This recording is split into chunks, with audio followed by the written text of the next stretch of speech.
Hello everyone, it's me Subrata and welcome back to our YouTube channel and also most welcome in this new course. আমরা এই কোর্সে Jenpas Ug Physics এর previous year question আলোচনা করছি। এরকম আমাদের বেশ কিছু লেকচার হয়ে গেছে যেখানে আমরা অলরেডি 2012 ফিজিক্স পেপার কমপ্লিট করে ফেলেছি এবং এখন আমরা সলভ করছি 2013 ফিজিক্স পেপার, যেখানে আজকে লেকচারটি 2013 শেষ লেকচার এবং আগামীকাল থেকে আমরা 2014 ফিজিক্স পেপার সলভ করা শুরু করব। তো তোমরা যারা চ্যানেলে নতুন তাদের বলবো তোমরা প্রিভিয়াস লেকচারগুলো খুব তাড়াতাড়ি সম্ভব কভার করার চেষ্টা করো, কারণ তোমাদের এক্সামে most of the question previous year থেকে ফলো হয়ে থাকে। এছাড়াও তোমরা আমাদের টেলিগ্রাম চ্যানেলেও জয়েন হতে পারো, যেখানে আমরা টপিক ওয়াইজ টেস্ট সিরিজ এবং অ্যাসাইনমেন্ট প্রোভাইড করে থাকবো। এছাড়াও তোমরা আমাদের ফেসবুক এবং ইনস্টাগ্রামও ফলো করতে পারো, লিঙ্ক তোমরা ডিসক্রিপশনে পেয়ে যাবে। তো একদম সময় নষ্ট না করে চলো শুরু করা যাক।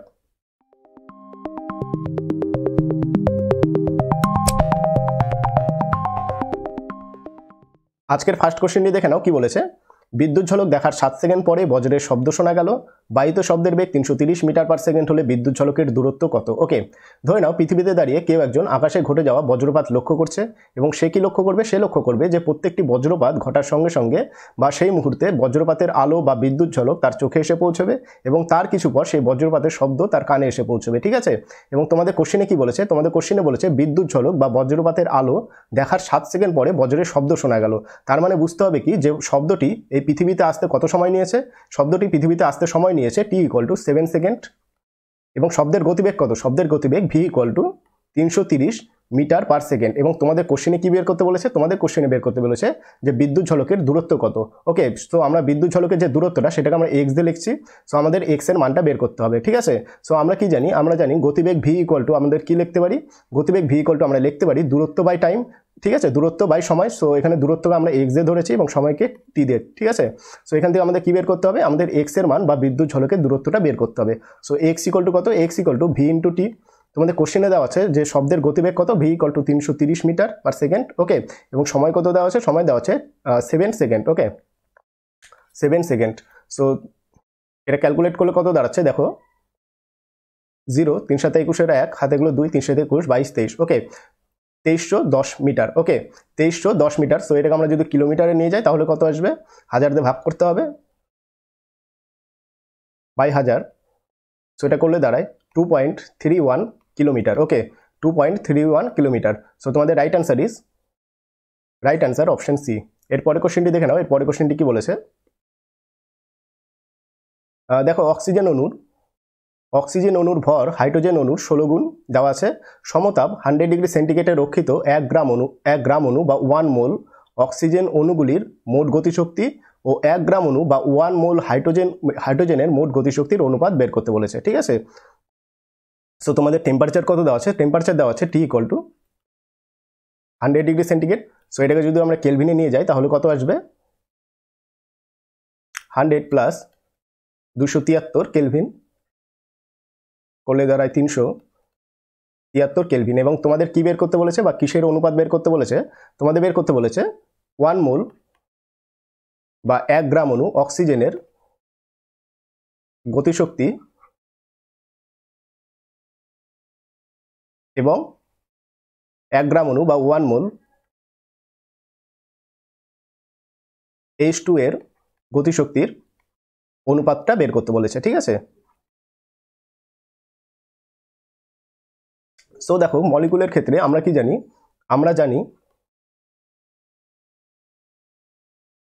আমরা জানি মলিকুলের ক্ষেত্রে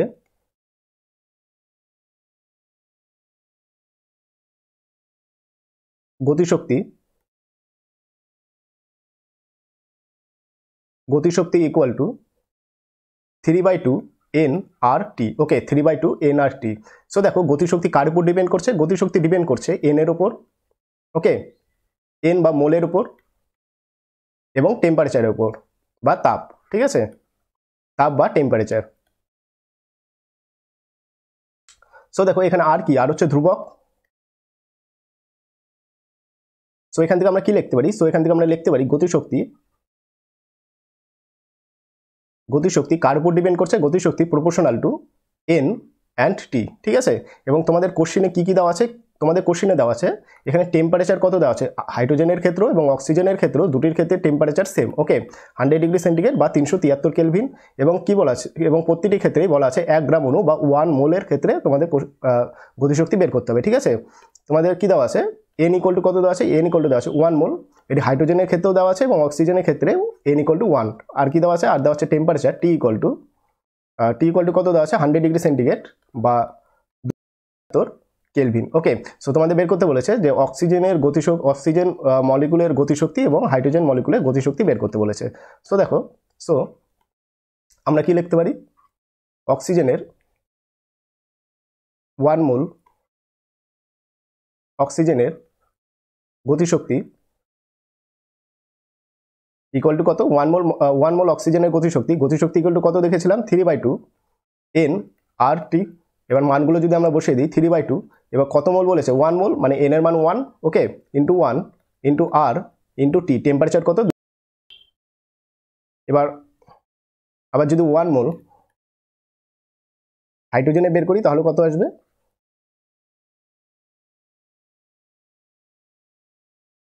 1 মোল হাইড্রোজেনের গতিশক্তি আবার 3/2 nRT।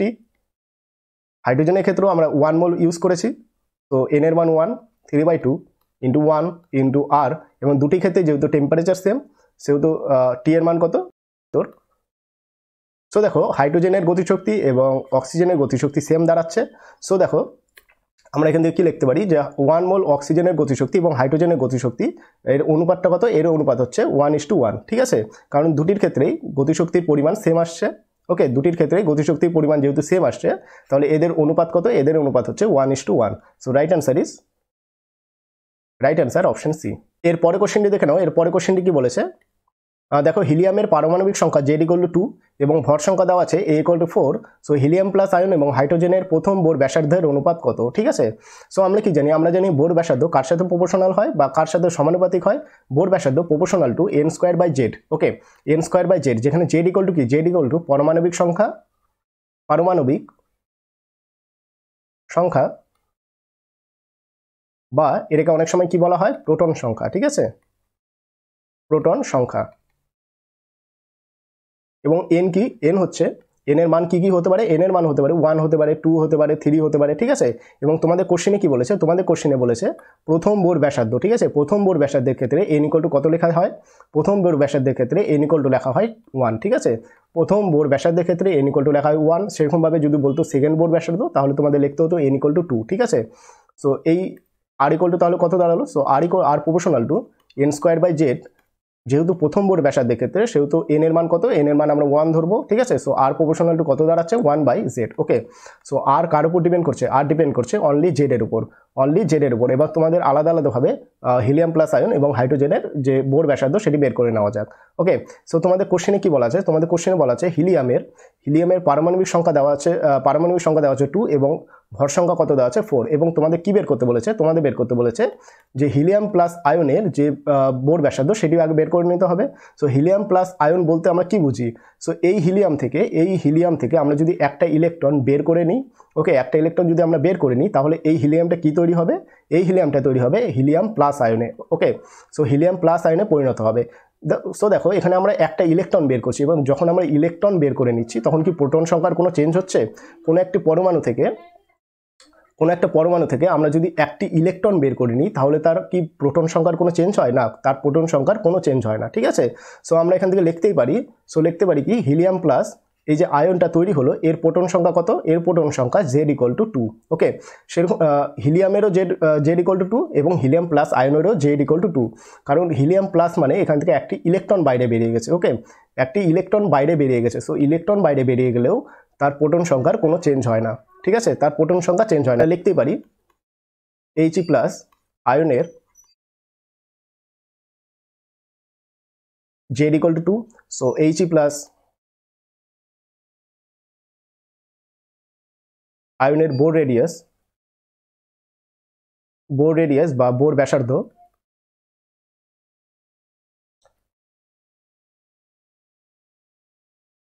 R He plus proportional to কার সাথে প্রপোর্শনাল, 1/z এর সাথে যেহেতু প্রপোর্শনাল, সো z এর মান কত, z এর মান হচ্ছে 2।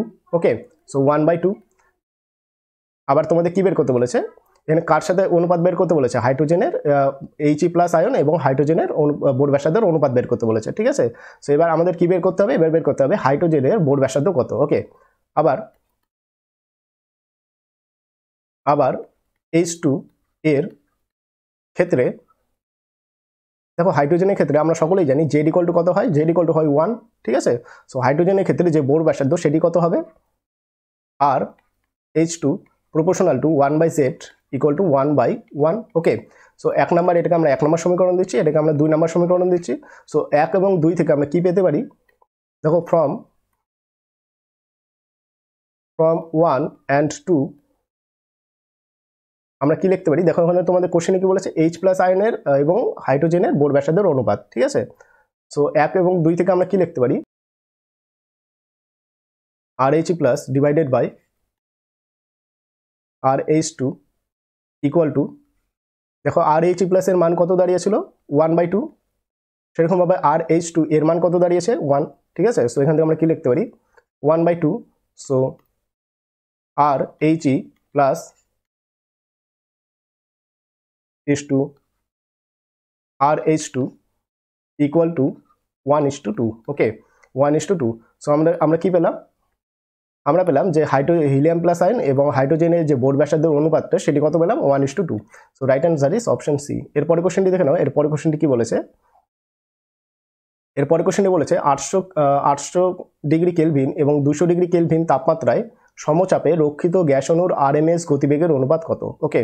সো আমরা কি জানি VRMS বা আরএমএস গতিবেগ কত লেখা যায়, √3RT/m, ওকে, √3RT/m। সো এখানে কি বলেছে, এখানে বলেছে সমচাপে রক্ষিত গ্যাস অণু, ঠিক আছে। সো আমরা বুঝতে হবে যে এখানে m এর পরিমাণ কত, m হচ্ছে সেম, ওকে, m এর কোনো চেঞ্জ হবে না, নট চেঞ্জ,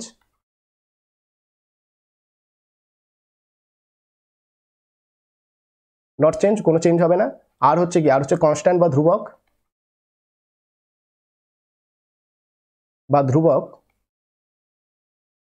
সো VRMS কার উপর ডিপেন্ড করছে, VRMS ডিপেন্ড করছে অনলি √T এর উপর, ঠিক আছে, √T এর উপর। সো এখানে কি বলেছে 800 ডিগ্রি কেলভিন এবং 200 ডিগ্রি কেলভিন তাপমাত্রায় RMS এর অনুপাত কত বের করতে বলেছে, ওকে।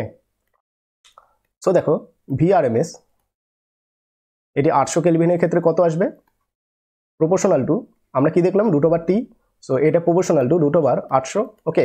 সেরকমভাবে VRMS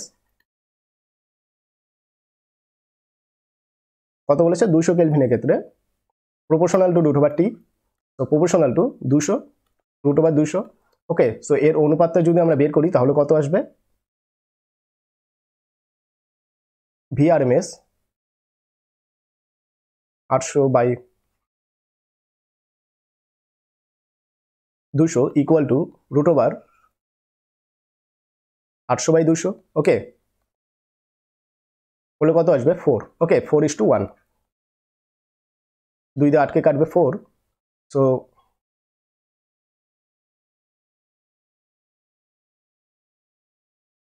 2 দিয়ে 8কে কাটবে 4, সো এখানে কত আসবে √4, সো এটাকে আমরা কি লিখতে পারি 2 বা 2:1, ওকে, 2:1। সো তোমাদের right answer is option B 2:1। এরপরে কোশ্চেনটি দেখে নাও, এরপরে কোশ্চেনটি কি বলেছে, একটি তেজস্ক্রিয় পরমাণু X একটি বিটা কণা নির্গত করে Y পরমাণুতে পরিণত হয় এবং Y পরমাণু একটি আলফা কণা নির্গত করে Z পরমাণুতে রূপান্তরিত হয়, এই অবস্থায় কোনটি সঠিক, ঠিক আছে। এখানে অপশন এ বলেছে Z পরমাণুর ভর সংখ্যা X পরমাণুর ভর সংখ্যার চেয়ে 2 বেশি, না Z পরমাণুর ভর সংখ্যা X পরমাণুর ভর সংখ্যার চেয়ে 2 কম, না Z পরমাণুর পারমাণবিক সংখ্যা X পরমাণুর পারমাণবিক সংখ্যার চেয়ে 1 বেশি, না Z পরমাণুর পারমাণবিক সংখ্যা X পরমাণুর পারমাণবিক সংখ্যার চেয়ে 1 কম, ওকে। সো কোশ্চেনটা ভালোভাবে বুঝি আমরা, কি বলেছে, প্রথমে বলেছে একটি পরমাণু ছিল X যেটি একটি বিটা কণা নির্গত করে Y পরমাণুতে পরিণত হলো, ঠিক আছে। সো এটি কি, এটি একটি বিটা কণা নির্গত করে দিল, নির্গত করে কি তৈরি হলো, একটি Y পরমাণুতে পরিণত হলো। ধরুন বিটা কণা নির্গত করলো এবং একটি কি পরিণত করলো, Y পরমাণুতে পরিণত করলো, এবং Y পরমাণু একটি আলফা কণা নির্গত করলো, আলফা কণা নির্গত করে কিসে পরিণত হলো, Z পরমাণুতে রূপান্তরিত হলো, ঠিক আছে। সো দেখো এখানে বিটা কণা এবং আলফা কণা বলতে কি বুঝি, বিটা কণা বলতে বুঝি একটি ইলেকট্রন 0-1, ওকে, এবং আলফা কণা হচ্ছে হিলিয়াম, ওকে, আলফা কণা বলতে He2 4, ওকে, এটা হচ্ছে বিটা কণা, এটি হচ্ছে আলফা কণা। প্রথমে কি ছিল, প্রথমে ছিল ধরে নাও এটি একটি X পরমাণু ছিল যার পারমাণবিক সংখ্যা ছিল Z, যার পারমাণবিক সংখ্যা জেড ধরে নিলাম এবং ভর সংখ্যা হলো এ। ওকে, এটি কি? এটি একটি বিটা কণা নির্গত করলো, এবং বিটা কণা বলতে আমরা কি বুঝি? E-10। ওকে, E-10 নির্গত বের করে দিল। সো যেটা পড়ে থাকলো, তাহলে কি পড়ে থাকবে? পড়ে থাকলো ওয়াই, এবং এই ওয়াই এর জেড বা পারমাণবিক সংখ্যা তাহলে কত? প্রথমে ছিল জেড, এক্স এর ছিল জেড, এবং সে কতটা নির্গত করলো? -1 নির্গত বের করে দিল, ঠিক আছে? So Z of -1। ওকে, এবং এর ভর সংখ্যা কত? প্রথমে ছিল এ, তারপরে কত হলো? 0, sir A-0। So Y equal to কত দাঁড়াচ্ছে? সো এখান থেকে আমরা কি লিখতে পারি? সো দেখো ওয়াই ইকুয়াল টু কত দাঁড়ালো? ওয়াই z+1, আর উপরে কত দাঁড়াচ্ছে? এ। ওকে, এবং এই ওয়াইটাকে আবার কি বলেছে? এই ওয়াই পরমাণু একটি আলফা কণা নির্গত করলো। ওকে, এই ওয়াই পরমাণু, ওয়াই এর কত? পারমাণবিক সংখ্যা হচ্ছে z+1, এবং ভর সংখ্যা কত? ভর সংখ্যা এ। এটি কি নির্গত করলো? একটি আলফা কণা, মানে He24। ওকে, সো যেটি দাঁড়ালো শেষ মুহূর্তে কি দাঁড়ালো? শেষ মুহূর্তে দাঁড়ালো জেড পরমাণুতে পরিণত হলো, ঠিক আছে? সো জেড পরমাণুতে পরিণত হলো, জেড পরমাণুতে পরিণত হলো। তো জেড পরমাণুতে এর পারমাণবিক সংখ্যা কত থাকবে? প্রথমে ছিল z+1 ছিল। এটি কি? এটি তারপরে কত নির্গত করলো? 2 নির্গত বাইরে বের করে দিল, ঠিক আছে? 2 বাইরে বের করে দিল, তাহলে কত আসবে? -2, এবং এর ভর সংখ্যা প্রথমে ছিল এ, এবং কত বের করে দিল? 4 বের করে দিল, তাহলে কত আসবে? A-4। ওকে, সো এখান থেকে কত দাঁড়াচ্ছে? সো জেড এর পারমাণবিক সংখ্যা তাহলে কত দাঁড়ালো? z+1 -2 and A-4। তো এটা ক্যালকুলেট করলে দাঁড়ায় জেড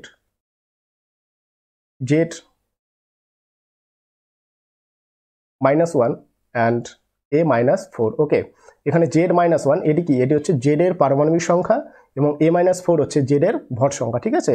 তো এখানে দেখো অপশনগুলো কি বলেছে। অপশন ডি যদি আমরা চেক করি, তাহলে কি দেখলাম? যে জেড পরমাণুর পারমাণবিক সংখ্যা এক্স পরমাণুর পারমাণবিক সংখ্যার চেয়ে 1 কম। ওকে, সো অপশন ডি কি বলেছে? জেড পরমাণুর যে পারমাণবিক সংখ্যা সেটি কি? সেটি হচ্ছে এক্স পরমাণুর পারমাণবিক সংখ্যার চেয়ে 1 কম, তাই তো? 1 তো কমই হচ্ছে। এখানে ছিল জেড, এখানে কত হচ্ছে? z-1, ঠিক আছে? সো জেড পরমাণুর পারমাণবিক সংখ্যা এক্স পরমাণুর পারমাণবিক সংখ্যার চেয়ে 1 কম। সো তোমাদের right answer is option D.